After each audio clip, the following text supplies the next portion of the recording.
بسم الله الرحمن الرحيم. الحمد لله والصلاة والسلام على رسول الله وعلى آله وصحبه ومن والاه أما بعد. Today is the 30th of Dhul Hijjah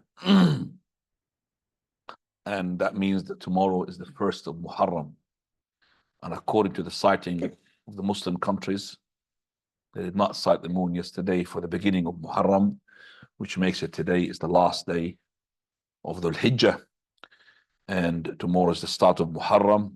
And in Muharram we have the best of the fast in the sight of Allah after Ramadan. Best of the fast in the month of Muharram after the fasting of the month of Ramadan. And the 10th of Muharram happens to be Ashura, the day upon which Allah Azza wa Jal saved Musa alayhi salam and his followers from Fir'aun and his soldiers. And we fasted because the Prophet ﷺ, he fasted it and he said to us, it will expiate a year before. And it is synchronizing with the 6th of July 2024. The lecture is Al-Ainu wal-Hasad, and the magic, evil eye, envy, and sorcery. This is part 1. It's going to be talking about the evil eye and the envy. Then the part 2 will be talking about the magic. There will be part 3 as well. We'll be talking about the jinn and the shayateen. All of that linked together. Why did we choose to talk about these topics, which is evil eye, envy, magic, sorcery, possession, exorcism, all of that? Because these subjects are a very important subjects, and also they are dangerous somehow, because the corruption that is taking place out of those mentioned titles is immense, resulting into not just hatred, but splitting the ummah, splitting a brother from the brother from his father, and also leading to disbelief, and also leading to killing. And that would be the finishing and the destruction of a society. The second reason why we chose to talk about this subject is because it's spreading a lot. Every time we go closer to the hour, every time that the people getting away from the Qala Allah, Qala Rasuluh, from the religion, we find that people are dealing with these issues. Not only that, we have social media, satellites, we have books, we have channels designated for those things. I don't know if you know that there are channels people can ring, tell them such and such, and then they will do the magic online magic. Okay, so that's why we need to talk about it. Also, why we need to talk about it, because the haqq and the batil is mixing up. Truthfulness and lying, they are together at the moment. So the people cannot distinguish between Sheikh Muhammad and Sorcery Muhammad. They cannot distinguish between a person who's a magician or a person who's a student of knowledge giving ruqyah. He doesn't understand. For them, it's the same, as long as he gets cured or he gets what he wants. So the person who is a musha'widh, soothsayer, he comes out with the appearance of a righteous person. Sheikh, هذا مش on, يعني انت, it's not on, by the way. I don't like this. It sounds really bad.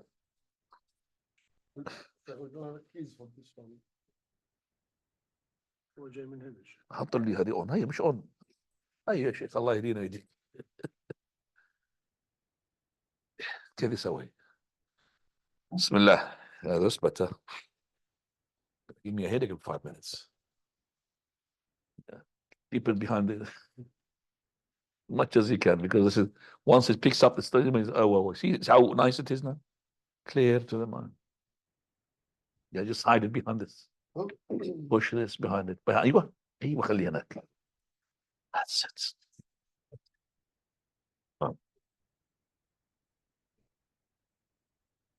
طيب. Inshallah, you'll find me better now, isn't it? Much better. There. I wish you can take that off. والله still. Give me شيخ اعطيني خلينا اخلع وخلع هذا. لو نحيا شيء هي يطلع حس هذا هو. يطلع الحس هو ما يدفع. هو يعرف. Then we switch off this thingy. I want to switch it off. Where does it come from, by the way? It's just wow. It's still beginning by wow. هذا sunshine. We got stuck with the wow. Just you can't switch it off. You can't. It's the same thing with the khutbah. Just made me sick as well. Just put it there, behind.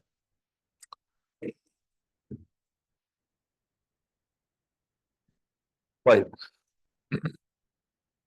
It is important to talk about it because it is linked to the hidden power, the occult society, they call it. And it's linked to the jinns and shayateen. And the immense, or the appearance of these shayateen these days, and they're getting bigger and bigger and large in numbers. This is an indication that the Dajjal is getting close as well, because the head of these shayateen is the great Dajjal. So that's an indication that we're getting closer to that. And you need to have an experience. It's not just read a book about it. So people think you read a book, I will learn about this. It's nothing to do with this. I have to learn from the expertise, people who knows how to deal with these issues.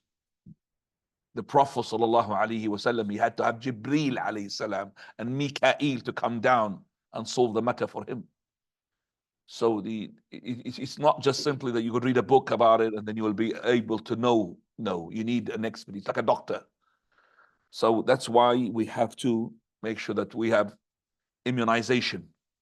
So the person who is linked to the scholars and the students of knowledge, and he knows, that's the one. But the one who's just reading and then reading some stories and giving the talks, I don't think he will be able to deliver the full talk regarding this issue. And this issue is actually confirmed in the Quran and the Sunnah and the consensus of all the Ummah. So it is not fairy tale stories. It's not Harry Potter stories. It's not. It's real. Those are things that are real. And they are mentioned in the Quran. Saharat Fir'aun, magician, the sorcerer at the time of Fir'aun, and mentioned in Surah Al-Nas, Surah Al-Hasad, Surah Al-Falaq. And it is also known from the beginning. Mundu, or the time when Adam was created. As we're going to see, Iblis had made the envy to Adam. Qabil and Habil, brothers of Yusuf, Musa, and the magicians, the sorcerers of Fir'aun.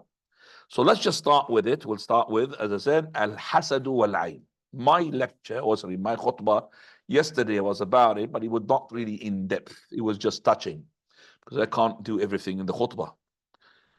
First, we say that this disease is old, and the root of it is Iblis himself.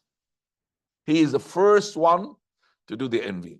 Nobody before him. The angels, they don't envy anybody. See, Allah Azza wa Jal, he says in Surah Fatir, Inna ash-shaytana lakum adu. Verily, shaitan is for you an enemy. فَاتَّخِذُوهُ عَدُوًّا. Take him as an enemy. إِنَّمَا يَدْعُو حِزْبَهُ لِيَكُونُوا مِنْ أَصْحَابِ السَّعِيرِ. Very, he calls upon his allies, his followers, to be from the dwellers of hell.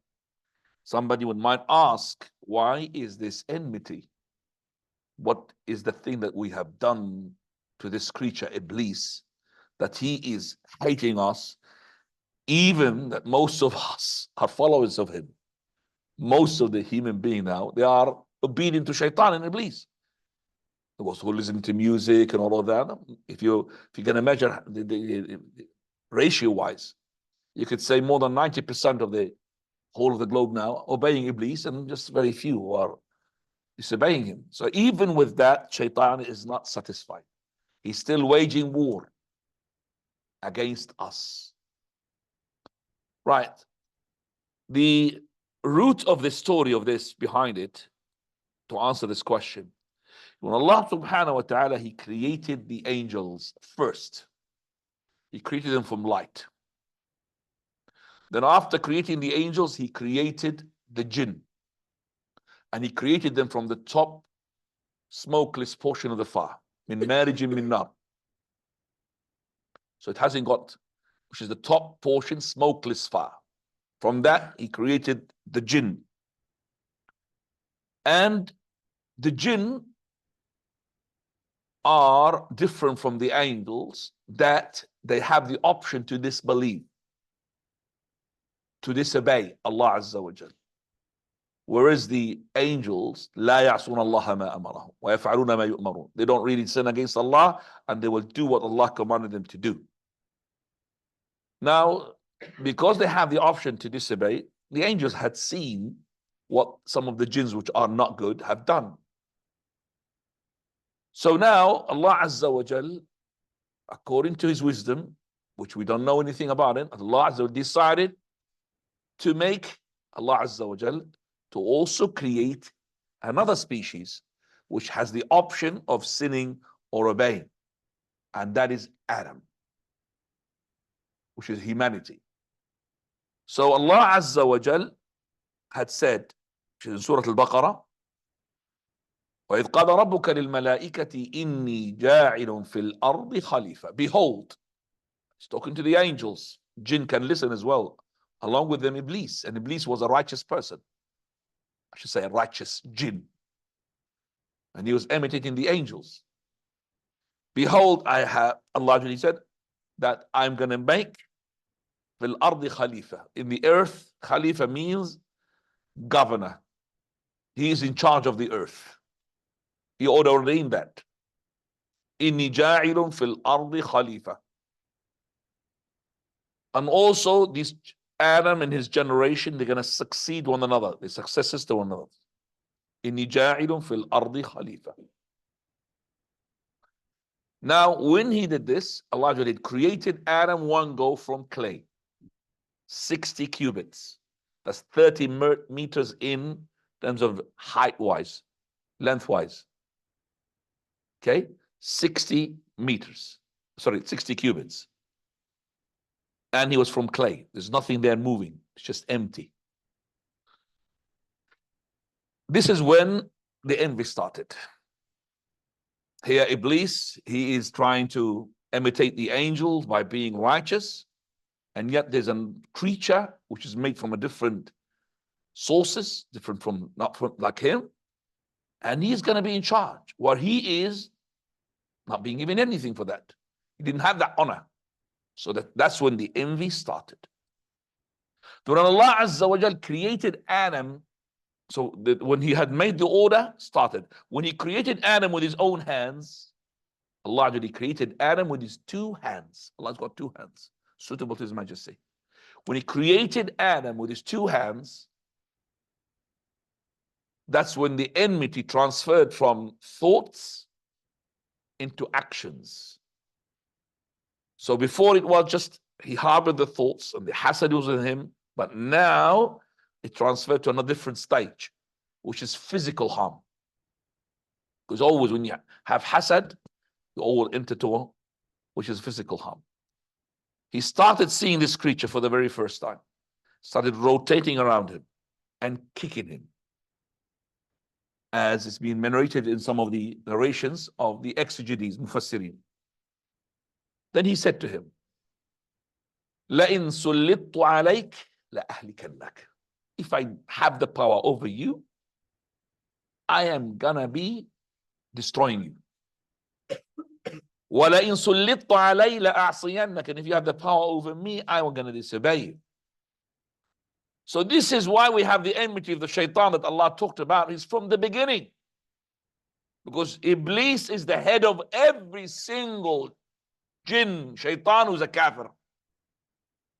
He's the head of them.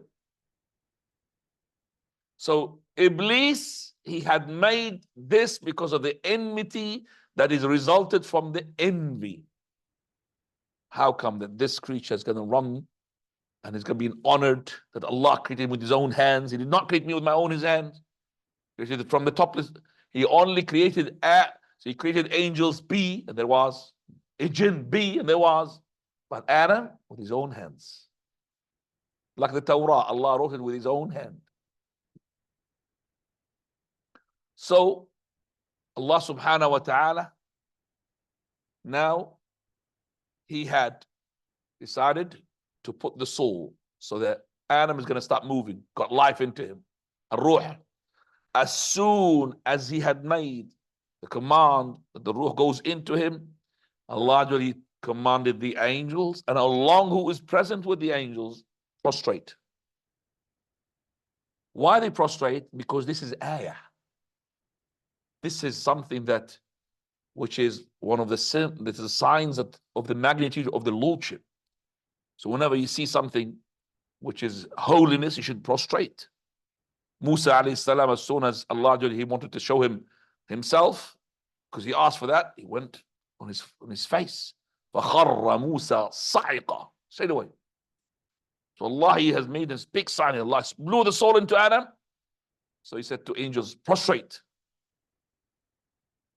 Prostration, because of Allah commanded them. It's not prostration they're going to make worshipping of Adam. No. Along with them, the ones who were with as well, with the angels. Along with them, also Iblis. This is just to solve the query, but is Iblis one of the angels? No, he's not. كَانَ مِنَ الْجِنِّ فَفَسَقَ عَنْ أَمْرِ رَبِّهِ. Allah, he says, he was from the jinn, but he disobeyed the commands of Allah. Because there's an ayah, فَسَجَدُوا إِلَّا إِبْلِيسِ. When Allah commanded the angels to prostrate, فَسَجَدُوا, they prostrated except for Iblis. Oh, they thought maybe Iblis part of the angels. No, he's not. Because the word illa here, it doesn't mean that the one who comes after, which is except, it has to be from the same species or from the same clan of the one which has been exempted from. So we say in Arabic, the people come out of the masjid except for the sheep. Do you understand that? The people came out, let's say there's a sheep here in the masjid. The people came out except for the sheep. So the word except, it doesn't have to be the one after it. It's to be the same species as the one being excluded from. So angels had prostrated except for Iblis. It doesn't mean Iblis has to be from the same species of the angels. Do you understand that? Okay. So that's in Arabic. But we know another ayah that he was from the jinn. كان من الجن ففسق عن أمر ربه أفتتخذونه وذريته أولياء. Do you take him as him and his offsprings? And we know the angels don't have offsprings. Jibreel salam doesn't marry, and then he gets children, but the jinn they do. So they're different. And they are from the fire. Angels from the light, as Allah already said. As us, we are from the soundless, or the sound clay, you should say. So now, as soon as he commanded them to prostrate, he disbelieved. So it started with a thought harbored in him, hasad. Then when the soul was, so that is when Allah just ordained for Adam to be created, had the hasad. When Allah Azza wa Jal created him with his own hands, still the life there, started to go to physical, translated to physical. After Allah brought to the soul into him, he is now with big, much envy, more envy, escalated until Allah commanded the angels to prostrate to him. It then made him to be a kafir. Subhanallah. Allahu Akbar. So from thoughts to hatred, to physical action, to kufr. Disbelief in Allah. Not disbelief in Allah as in Allah. No, disbelief as in arrogant. I'm not going to prostrate to something that you created from clay. I made from the fire. خلقتني من نار وخلقته من طين. I'm better. Look how he speaks to Allah subhanahu wa ta'ala, the way he is. But he is acknowledging Allah as his Lord. So it didn't mean kufr, disbelief. So this envy kept with Iblis until he made him to eat from the tree. Now, you know that Allah had already ordained for Adam to go to earth. Before he had what? Sinned. But now the sin had made it even the reason why begun to earth. So the earth, going to the earth is not a punishment of Adam. No, because it's already been ordained. They're going to go to earth. وَإِذْ قَالَ رَبُّكَ لِلْمَلَائِكَةِ إِنِّي جَاعِلٌ فِي الْأَرْضِ خَلِيفَةً. Already before he created Adam, behold, angel, I'm going to make a Khalifa on the earth. So, but at the beginning is uskun anta wa zawjuka al-jannah. You and your wife and your spouse reside in the Jannah. But you're going to go to later on to the earth. Now the reason, or the one that made him to go to earth is the sin. That sin was the reason to go to the earth, but he had actually repented from the sin. He's not going to be having a sin carried on, and there's another prophet is going to come and kill himself for the sin to wash it out. No, we don't have that. He repented. فَتَلَقَّى آدَمُ مِنْ رَبِّهِ كَلِمَاتٍ فَتَابَ عَلَيْهِ. Allah, he said in the Quran that Adam, he received some words and he repented to Allah, and Allah accepted his repentance.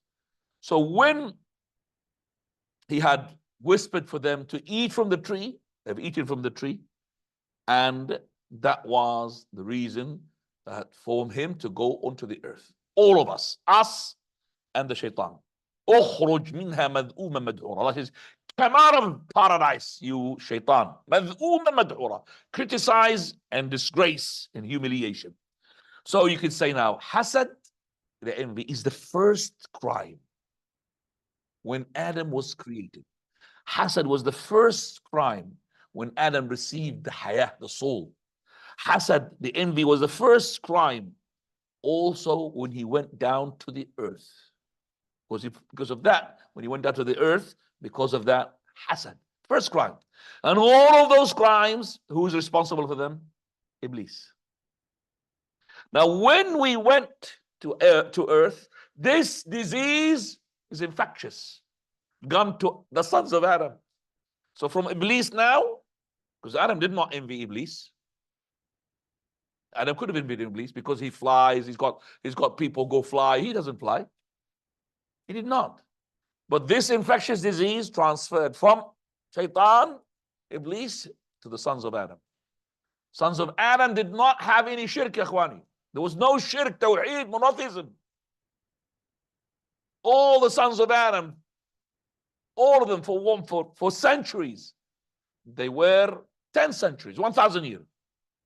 They were on monotheism. But there's crimes can committed. The first crime was the envy. It resulted in what? A brother killing his brother. Allah subhanahu wa ta'ala, he says, وَاتْلُ عَلَيْهِمْ نَبَأَ ابْنَيْ آدَمَ بِالْحَقِّ. Recite upon them, O Muhammad, the story of the two sons of Adam with truthfulness, with everything which is truthful. إِذْ قَرَّبَا قُرْبَانًا. Both of them had forwarded a sacrificial. Now, was that sacrificial because of a story is being said? Some of the books of exegetes that one, because Adam alayhi salam and his wife used to produce twins, boy and a girl, male and a female, and the other one male and a female. So it's like every load there will be a male and a female. So the male will marry from the female of the other load, and vice versa. That we don't have any verification for that. Okay? Because it may be from the Israelis. Allahu a'lam. And that Qabil had his sister, she is beautiful. And Habil had his sister beautiful. Qabil is Canaan. Is the one who had his sister ugly or beautiful. No, Qabil had his sister beautiful, and Habil, his sister, is ugly, is not beautiful. That's what they say. So now they have to swap. Qabil has to marry the sister of Habil, which is ugly, and Habil has to marry the sister of Qabil, which is beautiful. He didn't like it. So they went to the Almighty Azza wa Jal and saying that this is not really authenticated. And then Allah Azza wa Jal had commanded if one of their sacrificial is to be accepted, then he will go ahead and marry her. So he's put his sacrificial, Qabil, and Habil put his sacrificial. And by the way, Qabil and Habil also, both names, they're not mentioned in the Quran and the Sunnah. We know them, the two sons of Adam. So when they put their sacrificial, Allah just sent the fire to burn the sacrificial of Habil. He accepted. And the other one, no, did not accept it. And in this Quran and our Quran, that we do have this story of that both of them made a sacrificial, and the sacrificial which was accepted is the one of them is called Habil. We don't have the word Habil, but one of them has been accepted. So the Quran says, قال فتقبل من أحدهما ولم يتقبل من الآخر. One of them is be accepted and the other one was not. قال لأقتلنك. The one whom his sacrificial was not accepted, he said to the one whom his sacrificial was accepted, I'm going to kill you. Why? Because of the envy. How come that your sacrificial accepted and mine is not? I'm going to kill you. قال إنما يتقبل الله من الصالحين. Allah Azza wa Jalla min al-muttaqin. Allah will accept only from those who are pious. So even you're going to kill me, I only accept from the muttaqin. I mean, you're not from the muttaqin. You're not from the pious. لَإِن بَسَطْتَ إِلَيَّ يَدَكَ لِتَقْتُلَنِ. If you're going to stretch your hands to kill me, I'm not going to stretch my hand to kill you. مَا أَنَا بِبَاسِطِ يَدِي إِلَيْكَ لِأَقْتُلَكَ. No way. I'm not going to kill you. إِنِّي أَخَافُ اللَّهَ رَبَّ الْعَالَمِينَ. I fear Allah, the Lord of everything. To the end of the story, فطوعت له نفسه أن يقتل فطوعت له نفسه قتل أخيه. That this is now Qabil, the one who is no good. Himself made it okay, no problem, to go and kill his brother. فقتله فأصبح من الخاسرين. He killed him. He became from the losers. Look at this. So the first crime from the sons of Adam was because of the envy. Envy led to killing. Yusuf alayhi salam. From the beginning to the end, it's all of it about envy.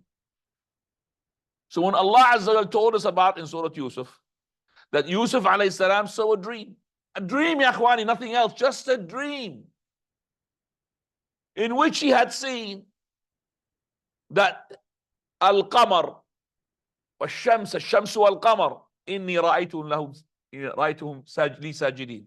I have seen the sun and the moon, all of them are prostrated then, plus also 11. إني أرى 11 كوكبا والشمس والقمر رأيتهم لي ساجدين. All of those be prostrating. So 11 planets, 11 stars, plus the sun and plus the moon, prostrating.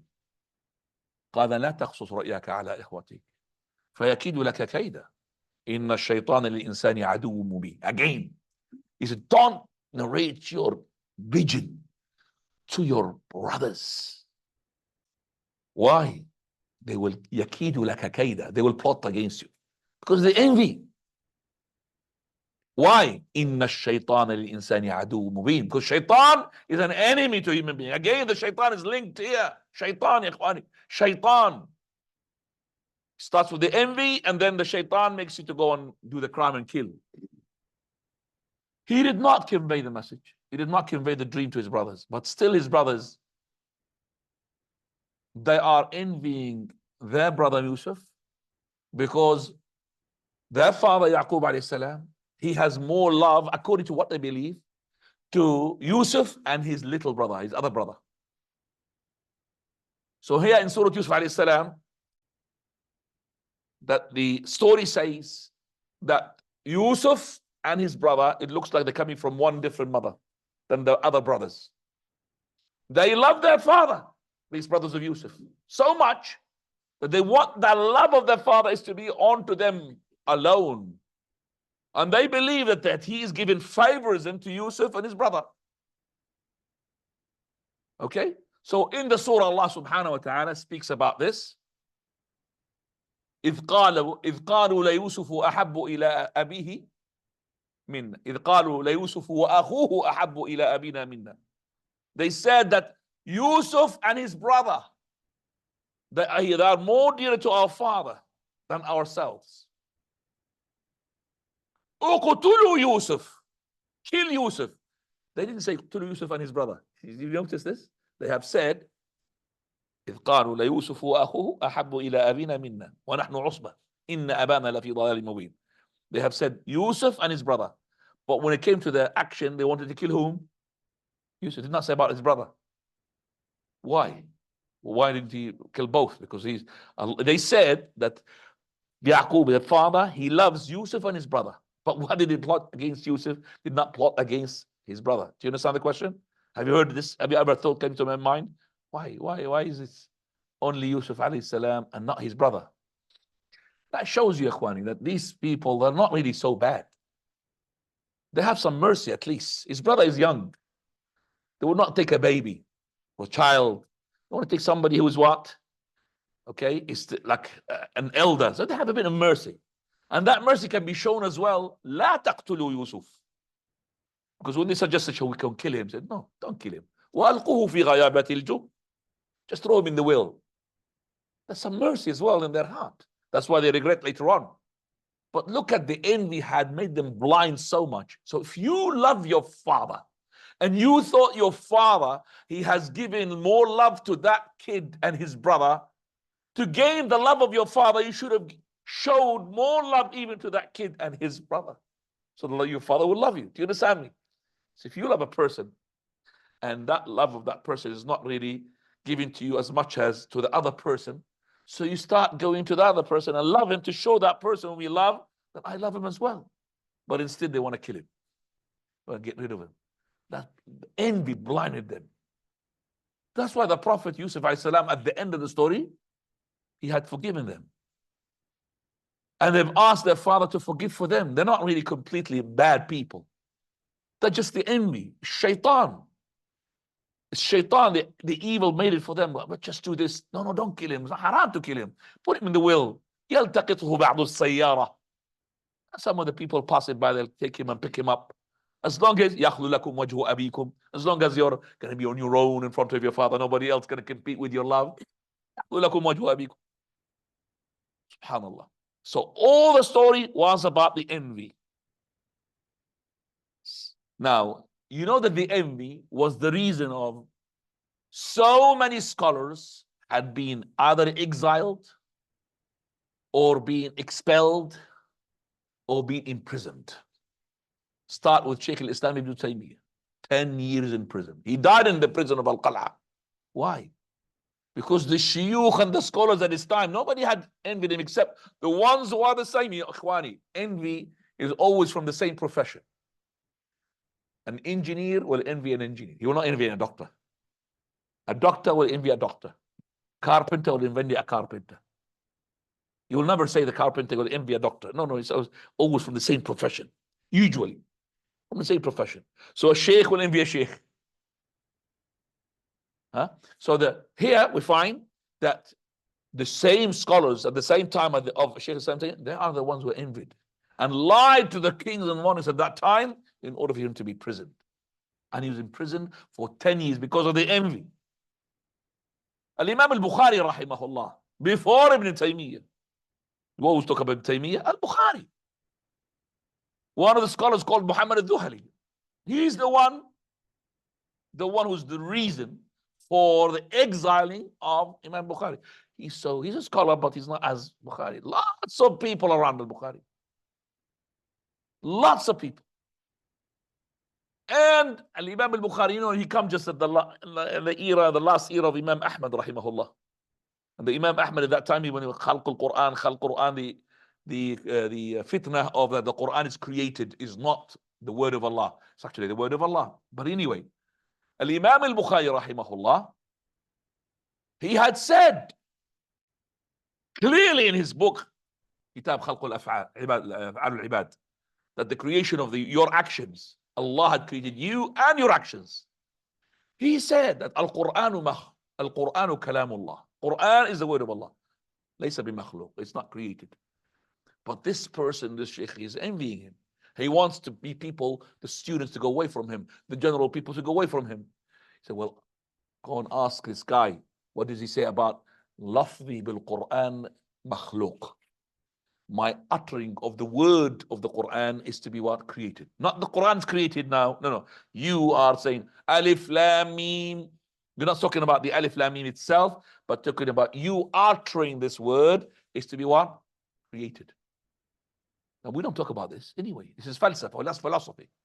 So this person, he came and in the middle of this class of Imam al-Bukhari rahimahullah, and he's asking him after that, Imam Bukhari, what do you say about my word when I utter the Quran? My uttering is to be created. Imam al-Bukhari, he said to him, verily, al-Quranu kalamullah. Al-Quranu kalamullah. And our tongue and our words is af'alun, it's our actions. He said, no, I want you to say to me, what do you say regarding my uttering of the word? Is it makhluq or not? Created or not? Imam Bukhari did not answer him. Second time, third time. And then he repeated his statement. The people didn't like that. They wanted to say something else, according to them. They wanted to say that my word of uttering the word of the Quran is not makhluk. But ya ikhwani, see, af'aluna, our action is from our creation. I create my action as well, but Allah creates me and my actions. You understand that? But I am the one who raised up the mobile, correct? But I raised it with the will of Allah Azza wa Jal. But I don't really say going to lafzi bil Qur'ani makhluq. We don't go into this. That my uttering of the word of the Quran Alif Lam Mim is to be created. The word of Allah is not created. But my utterings, we don't go into this. Why should we? So when somebody says like this, what do you mean? For that reason, Imam al-Bukhari was left to such an extent that he's been told to the authorities and he's been exiled. He's been taken away. He left his own because of the people who were against him. Because of what? Envy. Again. Imam al-Albani rahimahullah. He was envied so much. Starting from the University of Medina. He did not graduate as in from academic studies. No. He himself built himself by himself. So much his reputation that the Medina University asked for him to teach there. So he went to teach there. Imam al-Albani rahimahullah. When he went there to teach, after the class of his, which is the academic class, is finished, and then there is a break, let's say between the afternoon, 12 to 1 is afternoon break. You will see all of those classes in the whole university come to the open courtyard of the university, listen to the sheikh. So you have what? Like a theater. And the sheikh, all of them coming to the sheikh. And they call this is the real class. The other one is the academic class, which is strictly speaking about what this syllabus is talking about. But later on, his sheikh comes out and the students love him because they know that the scholar is not just a doctor, PhD. No, ikhwan, it's not a professor.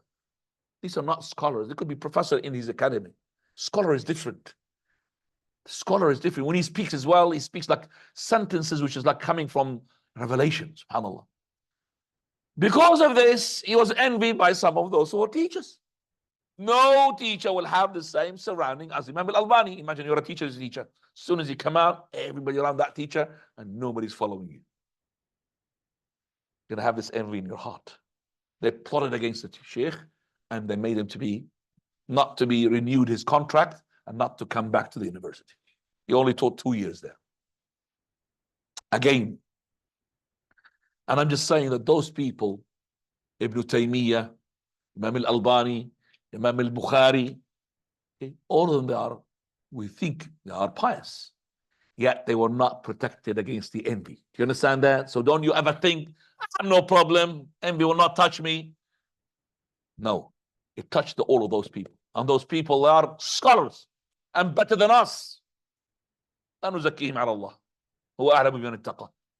But we know that they are better than us. Better than us. Yet the hasad is, look what happened to them because of the envy. So we need to immunize ourselves.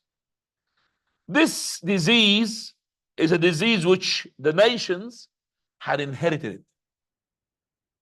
Prophet ﷺ, he said, دَبَّ إِلَيْكُمْ دَاءُ الْأُمَمِ قَبْلَكُمْ. The disease of those people before you from the nations had crept into you. What is it? الحسد والبغضاء. Envy and hatred. هي الحالقة. It is the shaver. لا أقول تحلق الشعر. I don't say that it shaves the hair, ولكن تحلق الدين. But it shaves the religion. Takes off the religion. والذي نفسي بيده. By the one in whose hand is my soul. لا تدخلوا الجنة. You will not enter paradise حتى تؤمنوا until you believe. ولا تؤمنوا حتى تحابوا. And you will not believe until you love one another. ألا أدلكم على شيء إذا فعلتموه تحاببتم. Shall I inform you of something? You do it, you will love one another. After salam, salamu alaikum. So what does this he says? That our entry to Jannah is linked to what? To loving one another. If we don't love one another, that means I'm not a believer. Now, loving one another, what is the thing that will make us stripped from the love? Hasad and envy. That's why it is. Because this is the hadith at the beginning. He said, Al-hasadu wal-baghda.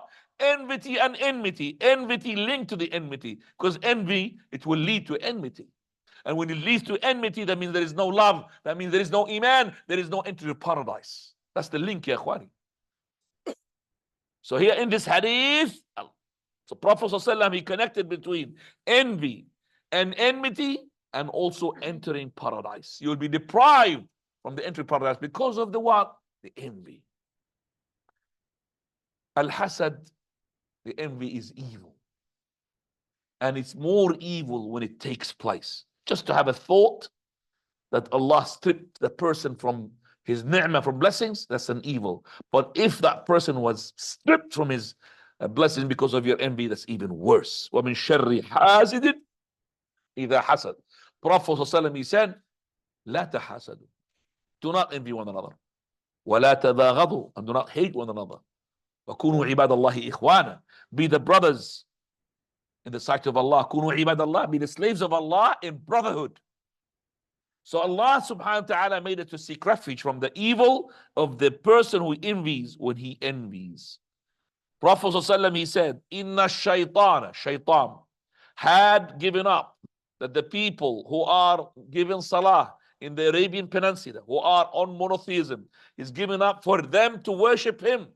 But he's successful in putting enmity amongst them. How did he put the enmity? Through envy.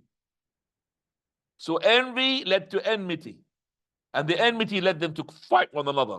Shaitan was unable to make these monotheistic people to worship him, but he was successful to make the enmity amongst them through the envy. So what is the types of envy and what is the definition of envy?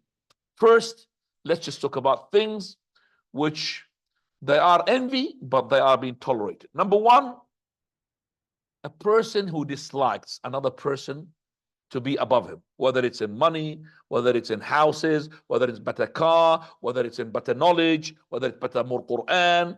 He doesn't like another person to be above him. Now, most likely, everybody's got it, except for very few.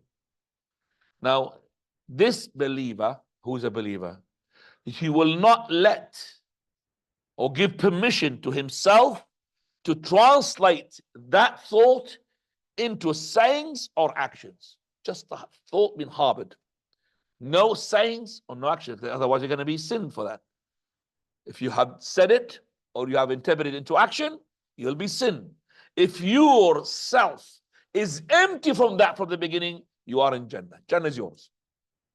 So that somebody had, like yourself, he had a better car, better house, better, and even he's not as educated as you are, but he's got a better house. And you didn't have nothing in yourself. If you had something, how can he, in your heart, in your mind, how can he have a house better than me, but he's not as educated, as clever, as smart as me? Okay, but he did not say it, did not act upon it, you would be no problem, no sin. But if he didn't have anything like this, a brother has got a, mashallah, he's got a jet plane. Oh, alhamdulillah, mashallah, mubarak, Allah mubarak. Just like happy. That person will go into Jannah. Prophet ﷺ one day, one of the companions, Anas narrated the hadith, a person came out, he said, يَطْلُ عَلَيْكُمُ الْآنَ رَجُلٌ مِنْ أَهْلِ الْجَنَّةِ. A person from the inhabitants of paradise will gonna come out. Everybody waiting now. Is it Abu Bakr, Umar, or Uthman? No, none of these companions. Somebody they don't know even his name. Normal. He was just having his wudu and his dripping of the water of his beard from the wudu and his sandals underneath his arm. No special thing about him. Second day, Prophet of Allah said the same statement. Now a person from paradise is going to come out. It means guaranteed paradise. He's in paradise. He's going to come out. They're waiting. Same time, same place, same person, same looks. Third time, same person. That's when Abdullah ibn Amr al-As, the one who's known to, to do all types of voluntary. He recites the Quran every 3 days. He fasts the fast of Dawood alayhi salam. He prays the Qiyam all the time. He hasn't got this. He hasn't got from the Prophet of Allah, I'm going to be in Jannah. He wanted to go and see what the person is doing. So he followed him to his house. Then he knocked on his door and he said, verily I had a dispute with my father and I have made an oath that I'm not going to enter his house for 3 days. If you like to give me shelter for those 3 days, all of this made up, by the way. He will tell him later on, just to see what he's doing. Very nice. So he went inside. I don't know, it looks like this man is not married. Or if he's married, he left his wife and he slept with the guy because he could see what he's doing during the night. The story doesn't say this. So he said, I watched him for the 3 nights. I didn't see that much. I didn't see my ibadah like qiyam and all of that. Didn't see. But every time he goes onto the bed, he moves around, he mentions Allah Azza wa Jal until he wakes up. La ilaha illallah, astaghfirullah. But nothing to do with qiyam, layl, siyam, the following day fasting, nothing of that. When the 3 days had finished, and I almost said that he doesn't do anything. وَكِدْتُ أَنْ أَحْتَقِرَ عَمَلًا. Like this, whatever he's done is ibadah, is nothing. So I said to him, brother, I did not have a dispute with my father. All this made up. But I've heard the Prophet 3 times. He said that a person from paradise would come out and you came out the 3 times. And I was wondering, what is that thing that you were doing? So the Prophet of Allah gave you a testimony 3 times you are from paradise. What is it? Because I didn't see you doing that much ibadah. He said, well, what you have seen, that's it. And also, remember, he doesn't speak ill, nothing. It's good. His words is good. So I said, what do you have seen? So he left. Soon he left, he said, maybe there is something. Ikhwani, this something, Ikhwani, is not an action. This is abandoning something. You have fi'l and tark. He's not doing an action.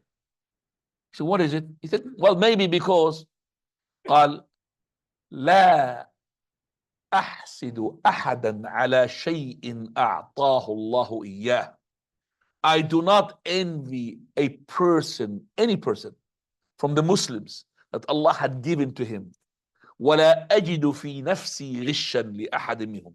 And I don't find any cheating towards any of my brothers. So no cheating in my heart. So it's not an action, ikhwan. It's not giving money to the charities. I don't have any conning. I mean, when I deal with the Muslims, I always deal with them to give them the best. Give them the car, give them the best. And he didn't say the Muslims, even everybody. And he also said that if somebody was granted something good, I don't have any envy in my heart, nothing. He said to him, Abdullah ibn Abbas, this is the one that got you the Jannah. And this is the one that we are not able to do. We can't take it.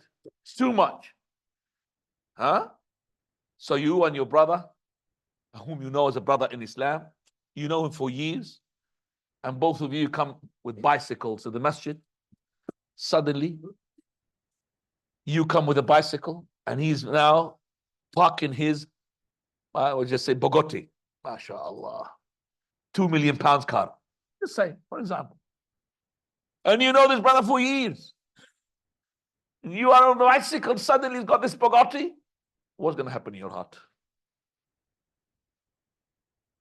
Is it going to be, mashallah, Allah barak, Allah barak, more Bugattis for you? Or you're going to say, how did he get it? That's in your mind. How did he get it? I know him for years. I know where he works. I know what job he's got. No way, even if he has, this is all in your mind. No way, even all his years being gathering money from that job of his, can't get this car. And I don't think anybody will be sort of fool enough to go and trust him in this car to make him to drive it. How did he get it? Must be drugs. So all of it boiling inside your mind. You're not sinned yet. You're not sinned because it's in your mind. You didn't say anything. But this person hasn't got that. Nothing in his hand moves. Whether you got a bicycle, you got your foot, you got your nice car, let me change him. Alhamdulillah. He said, this is the one that got you that place. And this is the one which we are not able to do. Special thing. Ikhwani, this is the first type. Second type, which is that the evil. This is the one no good. And that is you wishing that this blessing that Allah blessed your brother with is to be taken away from him and to be transferred to you. So he's got a car.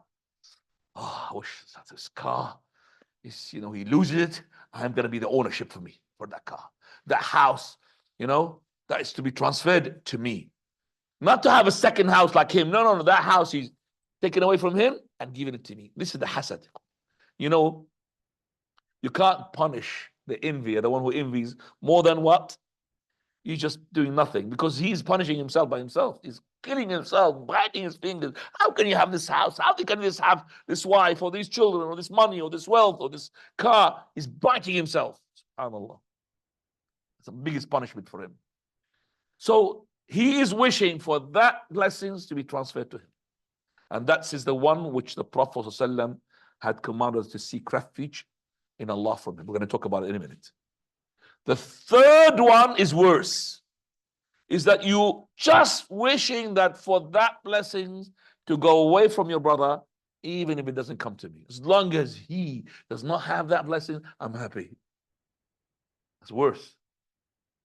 So you're happy. So, you know, that brother who had the Bugatti, he had made an accident and his car is finished. And he's saying, oh, Allah, may Allah help him. But you say, Alhamdulillah, I got it. Alhamdulillah. Alhamdulillah. He hasn't got it. He's killing you every day looking at it. He's got the car. Alhamdulillah. So it's not just it's crashed. Alhamdulillah, you're happy. A'udhu billah. A'udhu billah, what a shaitan he is. Fourth one, which is allowed, and this is praiseworthy. A person who, when he sees something with his brother, he always wishes him the good. And at the same time, he's asking Allah to grant him the same. So you're not asking for this person to be going away. What about the car? What about Allah? Who about Allah? The one who granted you that, may Allah grant me the same as well. So you're loving for your brother, which is recorded al-ghibtah. And this is Allah, He said, وَفِي ذَلِكَ فَلْيَتَنَافَسِ الْمُتَنَافِسُونَ. You saw your brother, mashallah, memorizing more Quran, so he's striving, I want to be like him. So he's striving to memorize. Tanafus. Compete with another. Prophet ﷺ said, وَلَا حَسَدَ إِلَّا فِي اثْنَتَيْنِ. There is no end except for two. رَجُلٌ أَتَاهُ اللَّهُ مَالًا فَسَلَّطَهُ اللَّهُ عَلَى هَلَكَتِهِ بِالْحَقِّ. Allah made him to use this money and to use all of it in truthfulness, in haqq, in khair, in good. And another person whom Allah has given him the Quran, so he is reciting it during the night and during the day. You're jealous from him. That means you're jealousy. That means you like to be like him. But you're not wishing that Allah will make him to forget his Quran or make this Allah to make him to spend his money in haram. No. The second and the third is the one which is haram. The one who is wishing for the blessings to be going away from your brother, whether to go back to you or not to go back to anybody, as long as he's been stripped from this ni'mah. These are the ones whom the shaitan will command you to do. And this shaitan will help you. You know the sahir, the magician, the sorcerer, in order for his magic to work, he will ask the shaitan to help. But in the time of envy, ikhwani, in the time of envy, the shaitan helps you without asking him. Just look at that. In the envy, shaitan comes by himself. Free of charge. But in times of the sahir, the sorcerer, the magician, can I just ask you, Bashir, to sit down, ikhwani, because we're going and coming. We don't need water because it doesn't disturb the class. Come here at the front, please. To the front. Sitting in the class is very important. With going and coming, disturb the class and disturb even the focus. We don't need the water. Jazakallah, I didn't ask for it. But sit down, my dear, because you lost a lot of information by doing this. Barakallah fiqh. Come here, Bashir. Moving in the class is not from the etiquette of the student will be like nailed to the floor unless he goes to the toilet. Jazakallah. So the shaitan will help the person who envies, but he will not help the sorcerer unless he's being asked. How is he being asked? The sorcerer will start prostrating, doing kufr, so that the shaitan would come and what? Give him the help. But in the envy, he will come by himself. Allah Azza wa Jal had criticized his book and made you to seek refuge in Surah Al-Falaq. And the Prophet of Allah also told us how to seek refuge in Allah from him. The first nations who had made the envy, we said the first one was Iblis. Okay? The first person from son of Adam, one of them had envied the other one. Now the first nations as an ummah are the Jews. Allah says, وَدَّ كَثِيرٌ مِّنْ أَهْلِ الْكِتَابِ لَا يَرُدُّونَكُم مِّن بَعْدِ إِيمَانِكُمْ كُفَّارًا. So many people, the people of the book, Christian and Jews, they want you to be a kafir after you have believed. حَسَدًا مِّنْ عِنْدِ أَنفُسِهِمْ. Why? The envy. Why do they envy you that if they think Islam is wrong? No, they know Islam is right. Why do they envy you? I mean, if you think I'm in the wrong way, why should you envy me? You're in the wrong. When you know that I'm in the right. That's why you envy me. That's why shaitan all the time cries every time we prostrate. Because we know he's upon the haqq and he's not. He's been commanded to prostrate, he's not. He did not prostrate. Subhanallah. قال من بعد ما تبين من بعد ما تبين لهم الحق فاعفوا واصفحوا حتى يأتي الله بأمره. نعم إن الله على كل شيء قدير. Correct. So Allah Azza wa Jalla, He told us about this. Not only that, we have now seen how they have tried to kill the Prophet because of the envy. In Surah Al-Qalam, Allah Azza wa Jalla, He said, وَإِن يَكَادُ الَّذِينَ كَفَرُوا, verily the disbelievers, people of the book, لَا يُزِيقُونَكَ بِأَبْصَارِهِمْ, whether the people of Quraysh, the idolaters, or the people of the book, they wanted to slip you with their eyes, evil eyes. We're going to be talking about the evil eyes anyway, inshallah. بِأَبْصَارِهِمْ لَمَّا سَمِعُوا الذِّكْرِ, when they heard the Quran. وَيَقُولُونَ إِنَّهُ لَمَجْنُونَ, and they say that he is madman, he's possessed. They wanted to kill him. You know that they wanted to kill him in the time of Quraysh when he wanted to immigrate, to make the immigration. They plotted to kill him because they envied the Prophet ﷺ. They wanted to kill him as well when he was in Banu Nadir. He wanted their town to collect some of the tax or levies or the zakah, and some of them they wanted to throw the big rock onto him. They wanted to kill him when, at the time of Khaybar, this Jewish woman, she had put the poison for him into that land. They wanted to also, at the beginning of the revelation, they had made magic onto him. Labid ibn al-Asam, a Jewish person, he put magic for him, the mushata, which is some hair, and he put it where? In the will. There's a will there, and he put it there for the as we talk about the magic. So the Prophet ﷺ even was envied before he received his prophet. The Romans and the Jews wanted to kill him. The Rome, you know, Bahir al-Rahib, when he saw this boy, 12 years old, Prophet ﷺ at that time, with his uncle Abu Talib, they were in a trade mission at the borders of Bilad al-Sham. And Bahir al-Rahib, he knows that there's a prophet coming out. And he looked when he saw this caravan, he knew that it's coming from that area. And he saw that boy, which is the Prophet ﷺ. All of them, they were not shaded, except for him, there was a cloud on top of him. When they went outside the caravan, which is the trading caravan, all of them, they went to a tree and they took the shade. There was no shade. So he saw him. He went to a place which is sunny, no shade. And the tree, which is from somewhere else, bended on top of him. He's seen that with his own eyes. And he pleaded with his uncle, take him back. I'm giving you a warning against two. Romans, they are searching for him because they know there's a prophet coming out. They want to kill him because they're not from them. They'll kill him. Also the Jews, be careful from them. So how did you know? He said, look at the tree bending for him to give him shade. Look at the cloud following him to give him shade. So he gave him a number of issues regarding that he is what? He's a prophet. Bahir al-Rahib.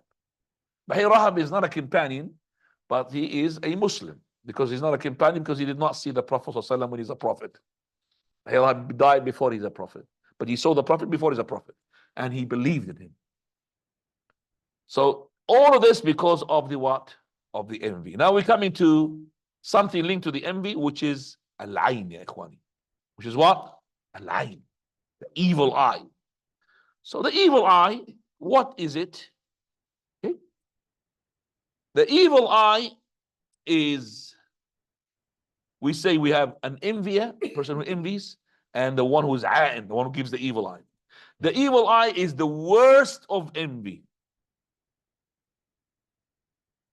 Himself, with his eyes, will start to be like the weapon by which he will hit the target. The Prophet ﷺ, he said, Inna al-ayn, verily the evil eye, la tudkhilu ar-rajul al-qabra, it will make the person to enter the grave, that means to die.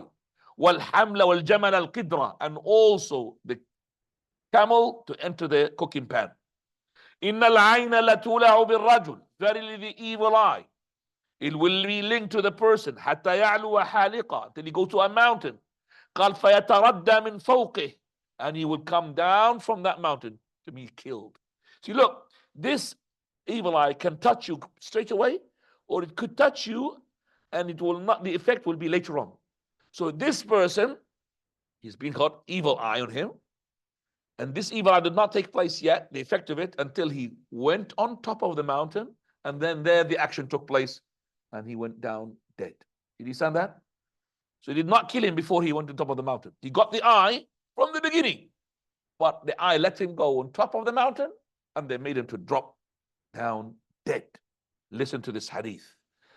Prophet sallallahu alayhi wasallam, he said, "Inna akthara ma yamutu min ummati ba'da qada'illahi wa qadarihi min al-ayn." Allahu Akbar.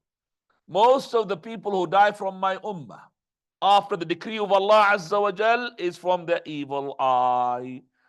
Listen to this hadith. لو كان شيء سابق للقدر لسبقته العين. If there is anything to precede the destiny, to be faster than the destiny, it would have been the evil eye. There's nothing would be faster than the destiny. Destiny will be there. But this is just to show you how fast is the evil eye and how effective is the evil eye. Even the Prophet of Allah had the evil eye from the kuffar.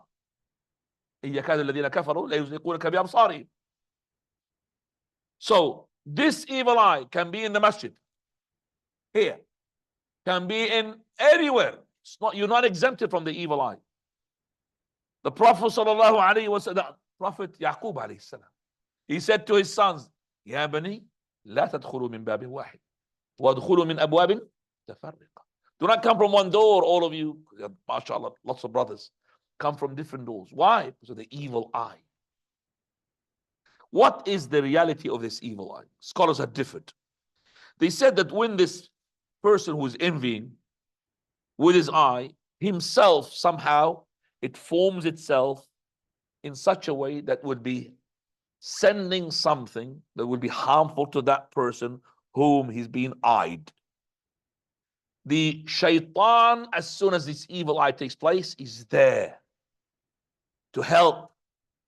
So if he did not mention Allah's name, the arrow is being hit, or they're being targeted, or it's being taken away from the weapon. So it's a weapon, and it's got an ammunition, and it's got the shaitan, and therefore you the ammunition to take place. If you mention Allah, then the ammunition will not be triggered. If Allah's name is not mentioned, that trigger and the ammunition will hit. Now we have here a story. Sahl ibn Hanif and Amir ibn Rabi'ah, both companions. They were the Prophet ﷺ coming back from the Umrah. And when they passed by a sail called Sail al-Jarrar, water. And it's this water is running and it's going up a waterfall. People, they want to have a ghusl in there, nice wash. Sahel took his clothes off. Amir is looking. He saw this whiteness of his skin. He said, وَلَا رَأَيْتُكَ الْيَوْمَ وَلَا جِلْدَ مُخَبَّى. I've never seen a skin like this in my life. Like the skin I've seen today, which is like a skin of a woman who never seen the sunlight. And it's really crispy, nice. As soon as he said it, Sahel, he went down, قال فلبط, means like he's wobbling. He's like dying. Companions straight away went to the Prophet sallallahu alaihi wasallam. Adrik Sahlan, Messenger of Allah, come, catch up. Sahel is about to die. So the Prophet sallallahu alaihi wasallam came, and so Sahel has been described to him. So he said straight away, Man tattahimun? Who do you accuse? Who's done this? He said, well, there was nothing there except that Amr, as soon as he saw him, he said, Ma ra'aytuka al-yawma la jildan mukhabba. So he said, the Prophet ﷺ, Alama ahadukum yaqtulu akha. Why is one of you killing his own brother? Ala barrakt. Didn't you say, Allahumma barik? Because if Amr was deliberate, then the Prophet of Allah would have had taken punishment and would implemented the prescribed punishment on him. But he was not deliberate. He didn't say anything except that those words, and he doesn't know that these words will kill his brother. He didn't say what? Allahumma barik. Man ra'a minkum ahadan shay'an yu'jibuhu min akhih falyubarrik. Prophet said, if you've seen something that you like from your brother, his car, himself, his wife, his children, his Quran, and everything, he's got too many children, man, say Allahumma barik. Maybe you don't mean to harm him, but if you don't say Allahumma barik, you'll harm him. Allahumma barik. So these are The scholars, they said it could be Jawahir Latifa. Jawahir Latifa, there's a time of the scholars, they say Jawahir, like small, like yani, things which can't be seen. I call it now laser light. Laser light coming from that person's eye, boom, onto that person and finishing him off. And I'm pretty sure that all of you have seen this. Even the disbelievers, they believe in it. Don't they tell you touch on wood? Why do they touch on wood? Why are you touching wood? Because they believe that there is, if you don't touch on wood, then there is an evil eye going to take place. So he says, oh yeah, I have a nice car, touch wood. Correct or not? That's what they say. One of them, she said to me, touch wood. I said, it's metal here, by the way.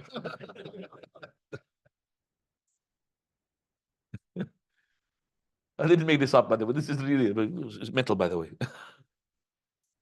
Why touch wood? Why don't touch metal? Why? What's wrong? And one day, as I remember, those people they've got as well, because they believe. They believe in this. Is that when somebody, sneezes, they say, bless you? Is that true? Say, bless you. On those days, I'm talking about 15, 20 years ago, I was stopped by the police to see if I'm insured, if I've got MOT. And that time there was no computers. It has to be all producing papers. Okay. So I didn't have my insurance, didn't have my papers, except for my driving license. So they give me a producer, there's like something that go to the police station and then present your papers. So I took my papers, my insurance, everything. And then I looked at my MOT and it was just expired about a week, can't remember, or 2 weeks, or just a week ago maybe. Expired. So I went, this is before they stopped me. So I went to the person who was in charge, and he looks a nice policeman, old man. And he's at the desk, and I said to him, this is my driving license, this is my insurance, this is my MO, this is my, and then I left the last one is MOT.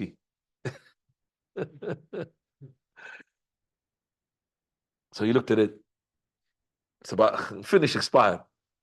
So he said to me, it's expired. He said, I didn't know. And I want to have an MOT. He said, I believe you. You are a priest. Like this. I believe you're a priest. I said, I'm going to just go now to make my MOT in London. That was in High Wycombe, it's about 30 miles, 40 miles, because there's a person there, he gives it to me for free. Can I go there, please? He said, yeah. He said, what about if I want to, what about if the police going to stop me, I don't have a MOT? He said, keep your fingers crossed. I said, if I keep them crossed, I can't drive. He laughed. How can I drive? Because you keep your fingers crossed, it means luck, good luck for you. You understand that? We keep it crossed. But he was a good guy. He was a good guy. Anyway, so coming back. طيب. إخواني. The ayn is reality, and it will take place if the person did not say the dhikr of Allah Azza wa Jal. Even mashallah, it's no problem. Mashallah, Allahumma barik. So we're going to talk about now a person to protect himself and a person to cure himself. The cure we're going to start with, because it's a continuation of the story of Sahl ibn Hunayf and the story of Amr ibn Rabi'ah. When the Prophet ﷺ, he said, whom do you accuse? They said, Amr. He said these words. He said, the Prophet, Allah, why one of you kill his brother? Then he said to him, Ightasil lah. Make ghusl for him. So he made his wudu, including his inside. So rinsing his mouth, sniffing his nose inside that bucket. And then wadakhilata izari. Izari is the clothes that touches your body, touches the sweat of yours. And that is ma'qiyul izar. Even if it touches the private part. You take that and he puts it in the water. وَدَاخِلَةَ إِزَارِ. He put it there. فَجَعَلَهُ فِي قَدَحٍ, made it like a cup. And gave it to Sahl, and he poured it on his head like this, from there to the back. Not to the front, to the back. He got up. Nothing wrong with him. فَنَشِطَ مِنْ عِقَالٍ. This is the cure of a person who has known who is the person who had given him the evil eye. And the Prophet ﷺ, he said, إِذَا اسْتُغْسِلْتُمْ فَاغْسِلُوا. If you have to be asked to give a wash, then give a wash. Don't be stingy. Say, why do you want me to give you a wash? Do you think I'm going to envy you? Who are you for me to go and envy you? Huh? Don't say that. You don't know. Because the person can envy himself. Looking at the mirror and he say, wow. The following day his face will be burnt. Could envy his own children.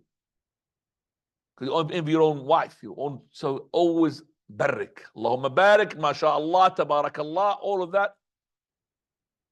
Right. So when the person is asked to give the wash, give the wash.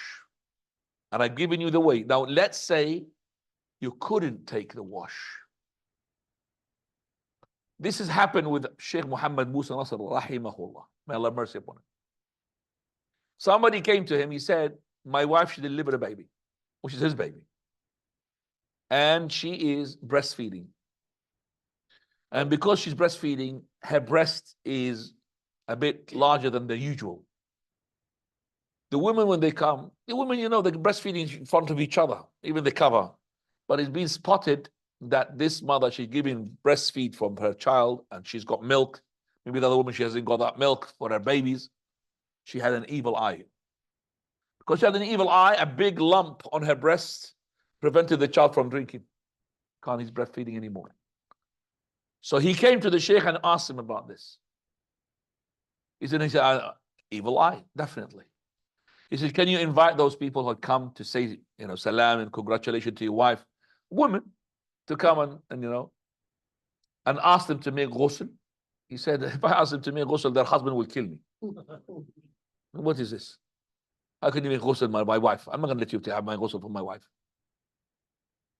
So, well, the best thing is to invite the same people.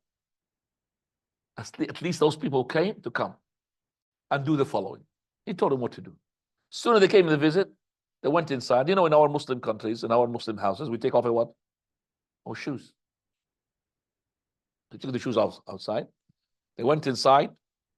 And then what he did, he told them to go and take all the shoes, put them in a bucket of water.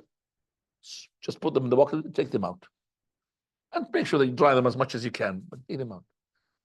And this bucket now has the sweat which has been taken from the shoes of those people. And if one of them, she said, oh, well, why my shoes wet? Say something that maybe, yeah, well, the child had dropped water. You mean that dropped water a long time ago? Not now, dropped water a long time ago. You know, you can just make an excuse. And he did that. And he said, after this, put it on top of your breast of your wife. And he did, and that lump had disappeared.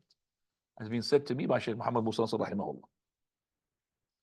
Now, the story I'm going to tell you as well is the story of Sheikh Ibn Baz, which I've said it on top of the pulpit. Sheikh Ibn Baz, he says, rahimahullah, that his daughter, his little one, had a woman had envied her and she was ill so much. Marad adhim. When she told her father, Sheikh Ibn Baz, rahimahullah, Sheikh Ibn Baz, he said to her, ihtasbi, asbiri, be patient and hope for the word from Allah Azza wa Jal. Do you know who's that woman? They said, yes, go and ask her to make ghusl. And they asked her to make ghusl. She made the wudu on herself and she gave it to, and they put it, he put it, or somebody else put it on his daughter, and the daughter, she had the illness disappear. Ikhwani, wallahi, and it's amazing. One of the friends which I know, this person, he bought a new car. You know, when you have an envy and the envy goes onto the car, no problem, the car, you lose it. But the problem is you. When you crash and something happens to you. So this person bought a new car. And he told me, and he said, such and such, which I know the person, he had an evil eye on me. What happened? He went to the hospital. He had, it's called brain stroke. You know, when there's some people that have half of them still going down, functioning. Brain stroke is called. We've got this al-asab al-sabi', the seventh nerve, we call it. Some people that before they used to think that it's jinn. They start beating him up with a slipper. That's what it is in our time. Yes, shaking his head. Yes, correct. They think he's got jinn. Boom, boom. His miskin is not jinn. It's a stroke. You got here 12 nerves running through. Okay, the seventh one, if it goes, then you'll find like a, it's a stroke, one side of yours, this one or that one. So when you have aside from this does not cure ya ikhwani in 1 day or 2 days. Some people takes years, some people take months, but it can't always 1 day or 2 days issue. That suddenly everything goes back. But this went back. He had the evil eye on him. Okay. And he asked that person to give him the wash. And he gave him the wash. Jazakallahu khairan. And we put it on top of him. And the person is okay. Now he's in the hospital. Those disbelievers, doctors. So what is happening here? What is the conclusion? Wrong diagnosis. Do you understand me? That's the only interpretation. He's diagnosed wrongly. It cannot be. It's impossible. They don't believe in the evil eye, water on top of him and all of this. He's been diagnosed wrongly. It wasn't that seventh brain. Everything went back. Everything straight away. I myself saw it with my own eyes, with my brother, blood brother, and another brother who's not my blood brother. They was very good in acrobatic movements. One of them has got the Dan 3. You know Dan 3 in karate? Dan 3. Black belt called Dan 3. Black belt 3. And he was about powerful, mashallah. Used to work in my bookshop. Both of them, they just took my permission to go and make some acrobatic moving in some of the houses. As an empty house, as a big one. So they want to make acrobatic. I said, okay, I'll stay in the bookshop and stay there. They went there during the afternoon and they came back just about before Isha or after Isha. I could remember coming from the shop and looking at them, about 6, 7 people. They're holding one brother and they're holding the other brother, and they're limping. They can't even walk. Subhanallah. They're coming to me. And he can't even put his foot on it. His body on top of his foot. What happened? So we did an acrobatic move, and some people were there, about 7 people. And something that we normally do, which is the spin of the 360 like this. We do that normally. But what happened is that we done that and twisted our ankles. Twisting the ankles takes months, ikhwani, to finish, to heal. It's not a broken. It's a broken. It's even different. It's twist. We can't do anything about it. So I said, so it's an envy. I said, well, we saw a person there. One of them is looking at this like this, with his eyes. Can he take his ghusl, wudu? No, it's impossible. He'd be upset and be annoyed from us and all of that. I said, okay, take from all of them. So we made all of these 7. Well, we know one of them, actually 5, plus the 2, 7, 5 people. So we take from all of them the ghusl. Each one made wudu. And he put his underwear or his clothes into that clothes. And he do inside it. We took that, and it was just like a bucket like this, and I divided it into 2 ibriq. Ibriq is the lota, the lota, Pakistani lota, the one we told it. 2 ibriq. I just divided them into 2. I gave one to my friend, and he went home with it to his toilet. And I gave one to my brother who lives in the same house where I live. He went inside, he took a shower, and he just put it in the tub. And he came out, said, MashaAllah, Allah Mubarak. Nothing happened. Following day, it's disappeared. Allahumma barik. I saw my friend, the one who's the other person who works for me as well. He came to the job. MashaAllah, alhamdulillah. That's what I'm worried about. He has to come to his job. He showed up. Alhamdulillah, everything's okay. I believe, but this is more belief, ikhwani, when you see with your own eyes. قال بلى ولكن ليطمئن قلبي. He said, yes, I believe in you, Lord, but I want more assurance, just to see you. Yeah, subhanAllah, I have seen this with my own eyes. I have seen that this is how it works. So if you have the yaqeen, Allah Azza wa will cure you, inshallah. Right. So this is so if you are not knowing the person who had evil eyed you, that's a problem now. You are onto the ruqya, ikhwani. Dua and ruqya. How can I protect myself from the envy and the evil eye? Have your tawheed correct. That's number 1. But I'm not saying that if you have the tawheed is correct, you're going to be immune. Because the Prophet of Allah had the tawheed correct. All the shuyukh maybe had the correct tawheed, but still they got envied. So tawheed will help monotheism. But the tawheed and the aqeedah is telling us to do the following. Number 1 is to do adhkar. Adhkar al-sabahi wal-masa. Morning dhikr, evening dhikr. More important. Also, to seek refuge from the person. This is from the dua. Allahumma na'udhu bika min shururihim wa naj'aluka fi nuhurihim. To seek refuge from those people who are giving you the envy. Also, put your tawakkul upon Allah subhanahu wa ta'ala. So all of that from the ad'iyah wal adhkar. Coming to the second one, ruqyah. This is, as I said, precaution, not ruqyah, not for the disease, no, before. So you put your hands onto the children. Bashir, and your hand, 1, 2. So you've got 6 children, 2, 2, 2, 2. أعيدك بكلمات الله التامة من كل شيطان وهامة من كل عين لامة. I seek refuge in Allah from by the words of Allah, the perfect words of Allah, from every shaitan and every hamma and every evil eye and every stinging animal and every harm. You put that, you do that every day, you're going to come out. You're going to leave the children, take the children out. Okay, the most likely it's going to when you see, people see you with your children. So make sure they are immune, ikhwani. So this is as well another way of protecting. Thirdly, is that do not show the good things in front of somebody whom you think is an envier. Ikhwani, wallahi, I remember a person who's got a beard and he prays in the masjid. And he could say this small student of knowledge. He said to me the following, and I was shocked. His eyes are sharp, by the way. He said to me, please do not tell me anything or do not make me to look at something that is good for you. I've got a hot eye. I remember his words. Any harra. So he is miskeen. He feels that whenever he looks at something, something happened.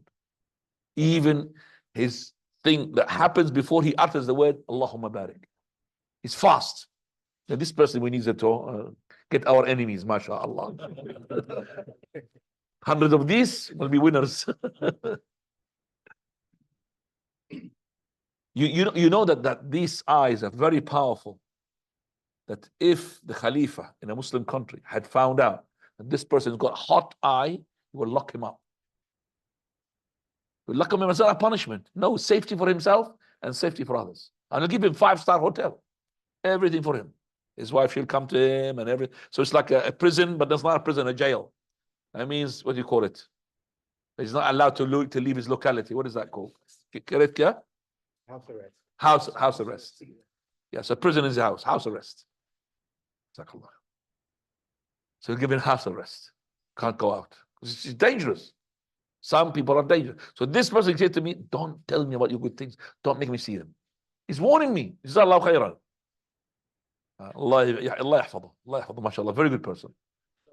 Allah is a very good person. He's telling me that. And I'm not going to, I will show him nothing. No, I pay him a visit, but I don't show him the thing. I don't show him my car parked away. I see him. Believe me, I don't park. Last time I saw him, my car, he doesn't even know it. It's a brand new car there. I don't want him to see it. Allah al-Musta'an. Also, from the things as well.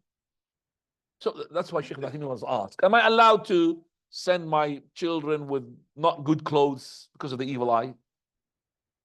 Because there is a prophet, because Allah he said, وَأَمَّا بِنِعْمَةِ رَبِّكَ فَحَدِّثْ. With your blessings of Allah, you should show it. But if I show it my ni'mah, I might be what?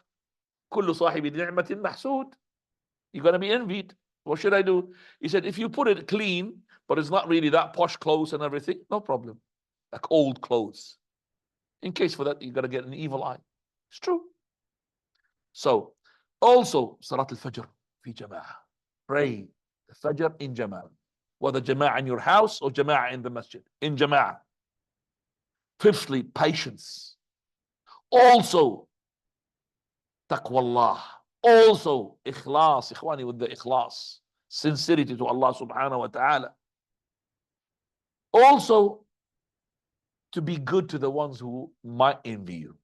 Because if you be good to him, he will keep a closed eye from you. Do you understand me? Be good to him. So you think that he's going to envy you, got a nice car, maybe you go and buy him a nice big hadiyah gift to satisfy him. Do you understand me? He will love you. He will love you for it. So that's what we believe, Wallahu a'lam.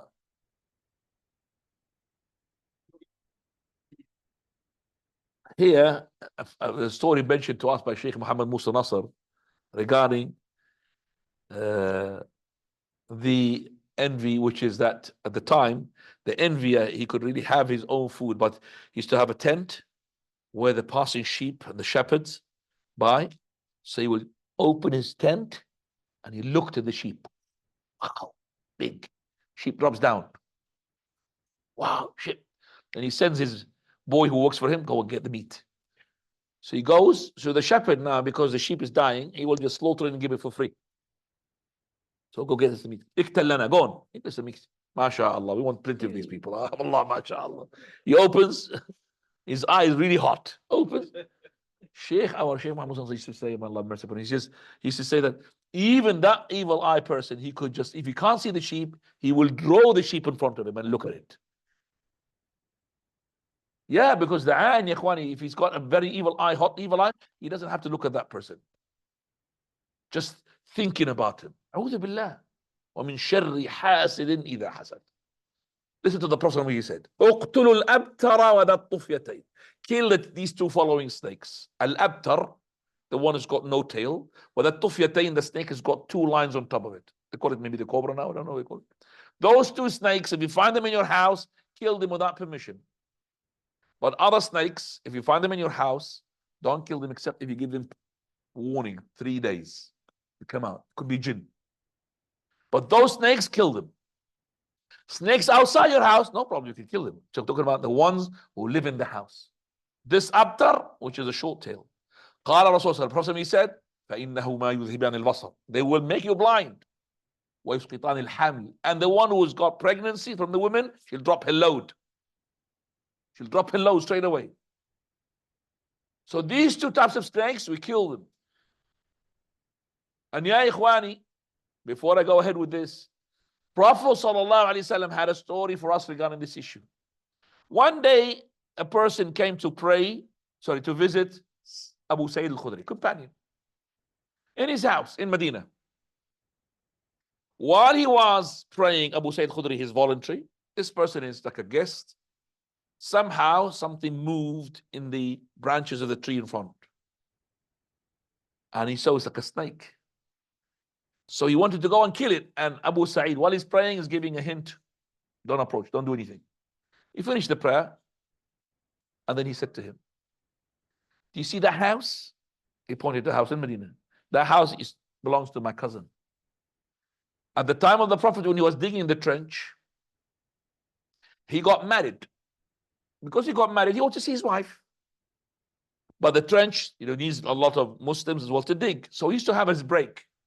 And he takes permission from the Prophet to go and see his wife because he's newly married.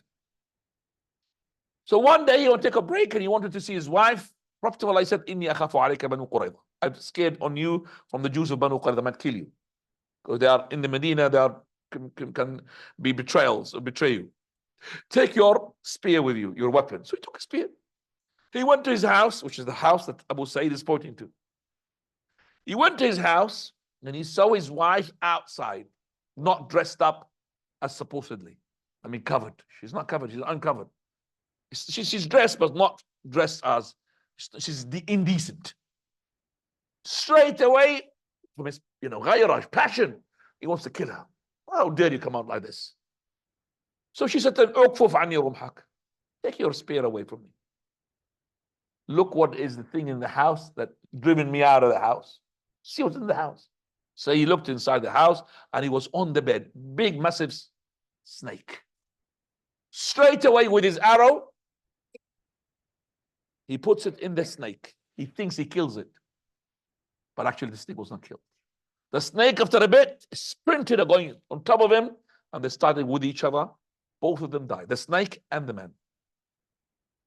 Straight away, the companions knew about this. They came to the Prophet ﷺ, Messenger of Allah, such and such, that boy who asked you, that young guy who asked you to go there. It's like he's asking Prophet of Allah, please give him life. Because he died. Give him life. He said, Astaghfiru li akhikum. Seek forgiveness for your brother. Khalas, he died. And then he said, Inna fil buyuti la awamir. There is in the houses. Awamir means, the awamir means those who are from the snakes, they live and take the inhabitants in the house. إِنَّ فِي الْبُيُوتِ لَعَوَامِرَ. There are snakes who live there from your brothers of the jinns. So he said that those jinn, they appear like snakes, but they take your houses as a residential place. So if you have seen something like this in your house, then give permission, give them warning for 3 days. First day, get out. It's like an intruder. If he doesn't come out, second day, don't kill him. Get out.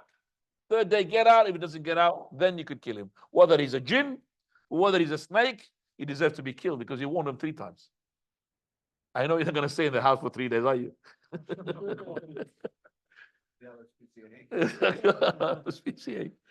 Well, could, yeah, in the name of RPCA, gonna get you out, no problem, inshallah. But don't kill it. Here, by the way, the snakes are, they're not venomous. You're not gonna find maybe except one species out of thousands, which is very rare. So the Prophet ﷺ warned us not to kill them except give them 3 warnings. Now, these 2, no warning. Al-Abtar, the one makes you blind, and the one who's got 2 lines. Make you blind and drop the load of the woman who's pregnant. I have seen a program, Ikhwani, and I have used YouTube, it's in YouTube, by the way, of a person who is nice voice he's got. Clive, his name is what? The one who for animals. Huh? People are speaking together, I can't hear a word. Everybody's speaking together. One person, please. Look. David, that's his name. I'm looking with David. Looking with David. His name is David, correct. He's nice. The voice is nice with it. And he was showing us this snake which has got no tail. And he's showing us that, telling us that this snake is venomous. The venom will splint it onto the enemy and make them blind. I wish that this person, somebody's go and show that the Muslims tell him that Muhammad knew about this before you 1,400 years ago. What he did, he put a helmet on him, which is the motorbike helmet with glass. And then he got as close as possible to that snake. And he had a camera with taking, I don't know how many, 25 frames per second. Lots of frames. And then that venom, you can't see it. Quickly. And he didn't see it, nobody, but the camera later on, in slow motion, he could see it. But only he could see the end. That venom was leaking on top of that screen of his, which is on top of his face. He said, if that goes into my eye, I would have been blind. I said, subhanallah. This is the Prophet who told us a long time ago. This is the one which has got no tail, small one. Dangerous. Al-abtara wa dhul-tufyatayn. Whether it's small or big, but it's got no tail. Like it's the thickness of it is the same. From the front to the no tail. So those are the ones now whom the Prophet. Why did I bring this here, Ikhwani? Because the same thing that these 2 snakes can do, this is the same thing what the evil eye can do. It's like this laser light. It kills the person. So how does it make the woman drop her load? Allahu A'lam. We don't have the science yet to prove that. By this, alhamdulillah, we'll stop here because I've got a call, and the call is very important for me to address because somebody's got an exam. I have to do it for him. So please, for the next 5-10 minutes, it's your questions. Jazakumullahu khairan wa ahsanallahu ilaykum. Next time you enter, as in I could put you, and then was this. Yeah, do you understand? You could enter from here. Yeah. Further. So this is part 1. Part 2, inshallah, next month is going to be about magic, and it's going to be about possession, whatever. Now, so if a person gave me an evil eye on the first thing, if you have an evil eye on you, look at the person who had made give you the evil eye. Even ask him for making ghusl, and if he does not make ghusl, tell him, akhi, look what the Prophet had said. So I'm just getting into it. So this person now is a disbeliever. How can I make her? If you could take water from him as well, no problem. But he's going to believe in that? I don't think so. Maybe not. If he can take ghusl for you, not to make wudu, just make ghusl. Ikhtisal, okay? Take it from him as well. But the ruqya is the most effective as well after that. Make ruqya onto yourself. The kuffar, they're not going to be envying onto the person who's tawheed as much as the Muslim himself is monotheist, is more more effective onto the Muslim, unfortunately. But the kuffar, they tried onto the Prophet sallallahu alaihi wasallam their best as well weapons of their envy. It did happen, but again, the tawheed of yours will help you to be protected. So if you had a disbeliever whom you're not going to be able to take his ghusl, just make ruqya upon yourself, inshallah, and Allah will help you. Ikhwani, each evil eye, it's got its power and how long it lasts. So some people is mashallah powerful, that not mashallah, la hawla wa quwwata illa billah, it kills. Some of it does not kill, it's light. Some of it stays for a long time. This evil eye. Some of it is just for 5 minutes, 10 minutes, 1 day, 2 days, and it'll go. Now, further. Ghusl could be, you make a ghusl all yourself, or you could make wudu, but the most important is yamujju fi. Everything comes from you. And make it, and put it in a bucket. And that's the one you put it on the person who's been eyed. Is the word eyed correct when I said eyed? Yeah, mahsud, yeah, ma'yun, yeah. Eyed. طيب. تفضل يا شمام. Quickly. Can you protect from the live reciting ayatul kursi? Can I recite ayatul kursi? Ayatul kursi, ikhwani, is a great ayah, the greatest ayah of the Quran, but it's not just a ruqyah. The ruqyah, there is the quls, very important. Okay, and the ayatul kursi is one of them, but the quls is very important. قل هو الله أحد, قل أعوذ برب الفلق, قل أعوذ برب الناس. You could really, can you ask now, Shammam, please, about the subject, about the topic? Can't hear you. Assalamu alaikum. Can you hear me? Salam, but you're really low. Go ahead. Okay, give me one. Yeah, assalamu alaikum, Shaykhana. Can you hear me now?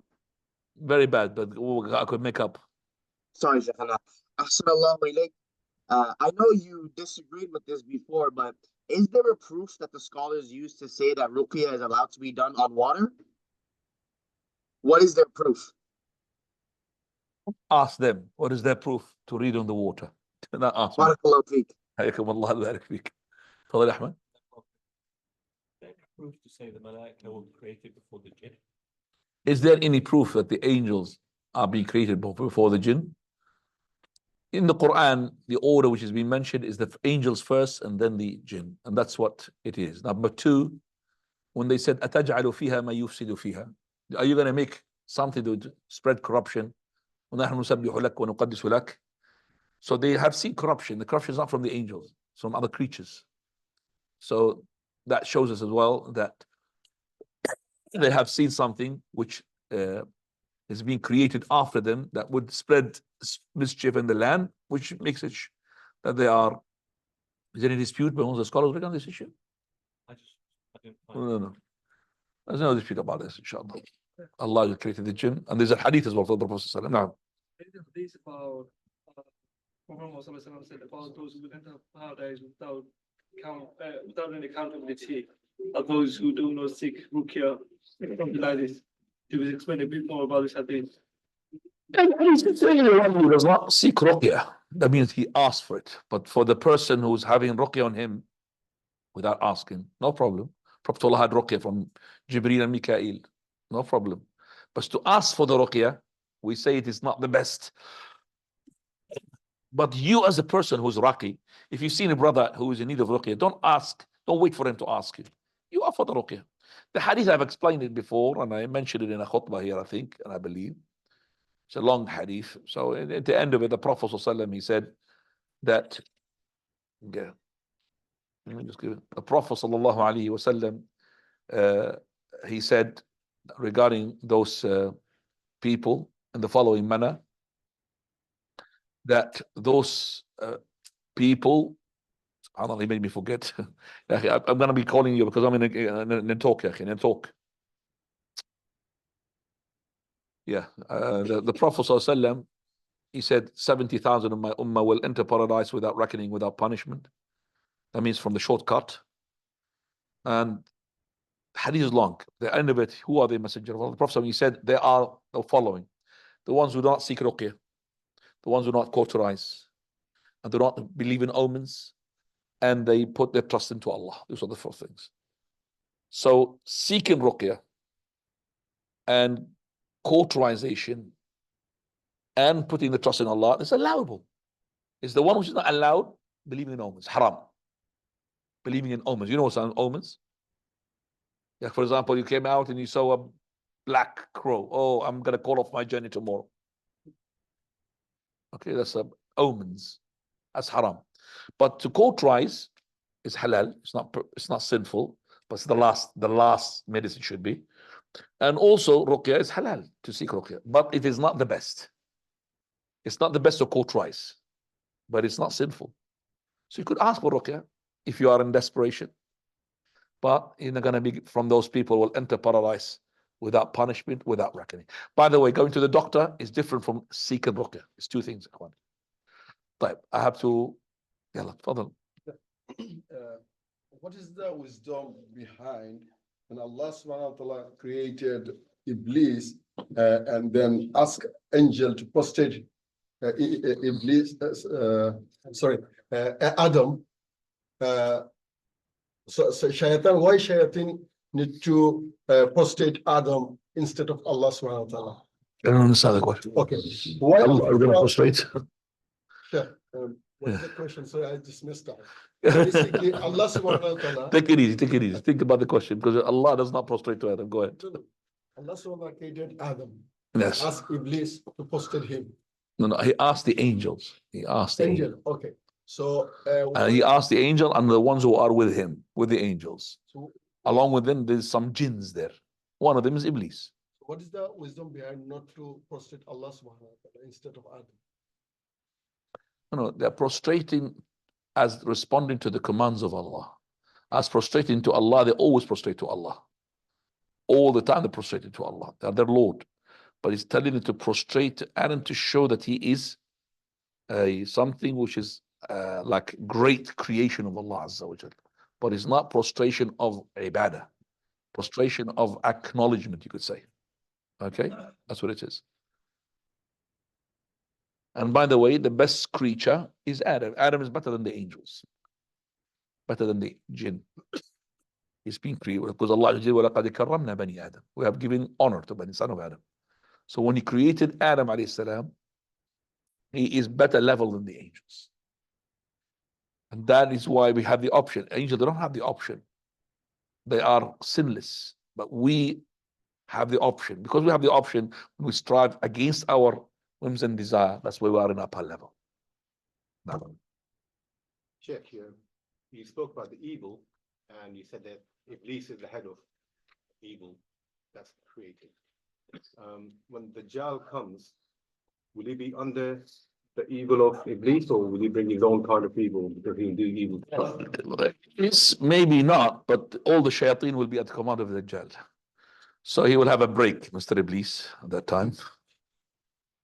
He will have a break because all the shayateen will be at the command of the Dajjal. The Dajjal will ask two shaitan, come on, be his father. Come on, you be his mother. Yeah, it will be command of the shaitan. But they're working together anyway. The Dajjal is not immortal. Iblis is. The Dajjal until now is alive, but he will die. An immortal, Iblis doesn't until the day of resurrection. والله تعالى أعلم وسبحانك اللهم بحمدك أشهد أن لا إله إلا أنت أستغفرك وأتوب إليك.